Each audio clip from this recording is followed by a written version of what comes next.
अच्छा, गीता का एक श्लोक है जो सबको याद है लगभग। बताओ गीता का कौन सा श्लोक आपको याद है? लगभग सबको याद है। हम जरा सा बोल देंगे आपको याद आ जाएगा। पूरे श्लोक से नहीं, आपको जरा सी सूक्ति से काम हो जाएगा। वो श्लोक यह है, हम सबको ये श्लोक बहुत पहले याद हो गया था। बात बात में लोग कहते हैं कर्मण्येवाधिकारस्ते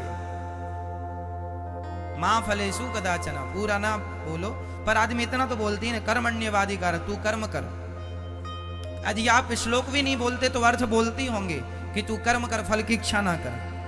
ये श्लोक का ही अर्थ है, कर्मण्येवाधिकारस्ते मां फलेषु कदाचन। क्यों जी? सही है। अब ये श्लोक है, ये गीता में भगवान 5,500 साल पहले क्या कहा भगवान ने कि कर्म कर, फल की इच्छा ना कर।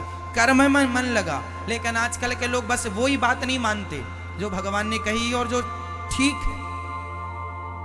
बस पहले फल फिर कर्म। पहले कर्म। बताओ पहले फल या पहले कर्म? कि पहले फल।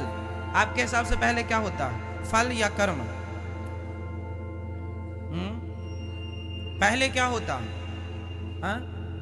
कर्म। कुछ लोग कहते हैं पहले फल। भाई मजदूर सबसे पहले आपसे यही तो पूछेगा हमें कितना दोगे। मजदूर आपको क्या कहता है? भाई हमें ले जा रहे हो काम कराने के लिए, कितना दोगे? 500 दोगे, 600 दोगे, 400 दोगे? कंफर्म करता है ना वो। तो पहले उसकी नजर किस पर है? फल पर।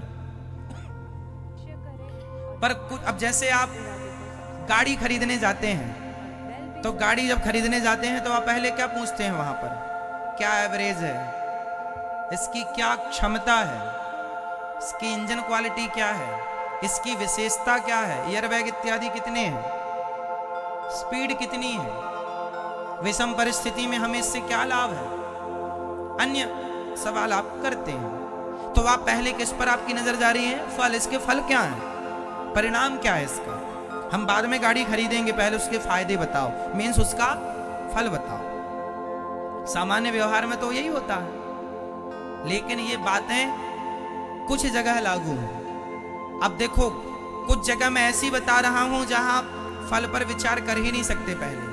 अब जैसे किसान खेत में बीज बोएगा। अब वो कहे कितनी फसल होगी, बताओ। किसान पूछे पड़ोसी से या आपसे कि भाई साहब मैं खेत में बीज बोऊंगा तो बताओ मेरी कितनी फसल आएगी? आप बता सकते हैं? आप बता सकते हैं? कितने क्विंटल फसल आएगी आप बता सकते हैं? आप में से कोई बता सकता? नहीं भैया, तू कर्म कर, तू फसल बो दे, तू पानी डालना, खाद डालना, प्रॉपर उसकी देख रेख करना। कितना आएगा वो तेरे हाथ में और मेरे हाथ में नहीं है। वो किसके हाथ में है?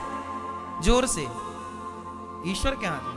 तो भगवान वही तो कहते हैं, तू कर्म कर, फल मैं दूंगा। अब किसान बोले नहीं जी पहले बताओ कि कितना होगा फिर मैं बोऊंगा, तो कुछ नहीं होगा तेरा। पहले बो दे। अब मैं एग्जाम देने तब जाऊंगा जब पहले आप ये बता दो कि मेरे नंबर कितने आएंगे। क्या ये सवाल ठीक है? अब कोई बच्चा जिद करे कि मैं एग्जाम देने तब जाऊंगा जब आप ये बताओगे मुझे नंबर कितने मिलेंगे, तो नंबर पहले है या एग्जाम पहले है? जोर से। एग्जाम पहले है, नंबर बाद में है। कर्म पहले है, कर्मों का फल। गाड़ी में, मजदूरी में तो आप फलों पर दृष्टि डालते हैं, लेकिन दृष्टि भले फल पर है, पर कर्म पहले ही करना पड़ेगा। भाई तू मजदूरी कर तो पहले, काम कर, शाम को तेरे को पेमेंट मिलेगी। पहले कर्म करेगा फिर फल मिलेगा। तू फल पर दृष्टि भले रखा है, पर फल तुझे मिल ही नहीं सकता पहले, तू काम तो कर। गाड़ी में कितने फायदे हैं, तू खरीद चला तब उस फल का, तब उसका फायदा मिलेगा, फल मिलेगा। तू ले ही मत केवल बातें हर जगह जाके कर, इसके क्या फायदे, इसके सारी गाड़ियां देखनी, खरीदा कुछ नहीं, तो लाभ क्या है? तो आप भले दृष्टि रखें, फल पर रखना भी चाहिए, प्लानिंग करनी भी चाहिए, पर फल पर दृष्टि रखने से काम नहीं होगा, कर्म करने से काम होगा। आप बताइए, आपने जमीन पर गड्ढा खोदा, काय के लिए? पानी के लिए। बोर करते हैं ना, बोरिंग करते हैं ना पानी के लिए। अब बताइए यहाँ पानी है या नहीं? पानी हम बोरिंग करेंगे, खर्चा करेंगे, पानी निकलेगा कि नहीं? ये कौन बता सकता है कि पानी निकलेगा कि नहीं? बता सकता है? नहीं। आप कर्म कीजिए, आप खोदिए, आप कुआं, पहले के लोग कुआं खोदवाते थे, कुआं खोदते थे, तो तू कुआं खोद। 100 कुएं खोदते थे उस जमाने में, तो 100 में से 50 कुएं असफल हो जाते थे, स्रोत नहीं मिलते थे। पहले के जमाने में जैसे आज का किसान खेत में बोर कराता है, उस जमाने में हर किसान अपने अपने खेत में कुआं कराता था, कुआं खुदवाता था। हाँ या ना? कुआं जानते हैं? कुआं।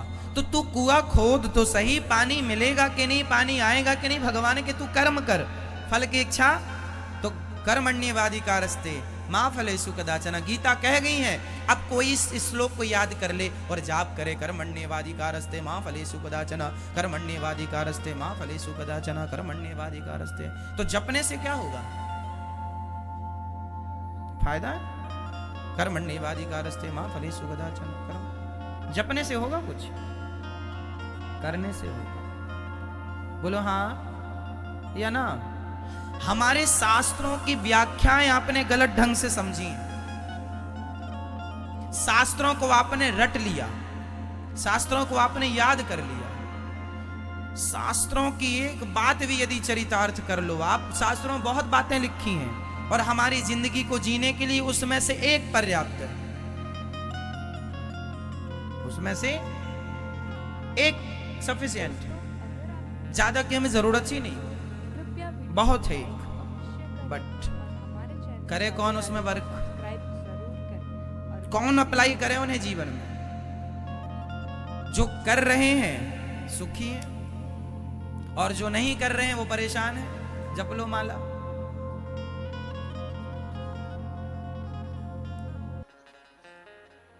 ठीक है, इसलिए भगवान कहते हैं तू कर्म कर। तू क्या कर? कर्म कर। तो दोस्तों, ऐसे ही अद्भुत कथा का सार और भव्य भक्ति में भगवत पुराण की बातें स्वयं श्री अनिरुद्ध आचार्य जी से सुनने के लिए हमें सब्सक्राइब जरूर करें।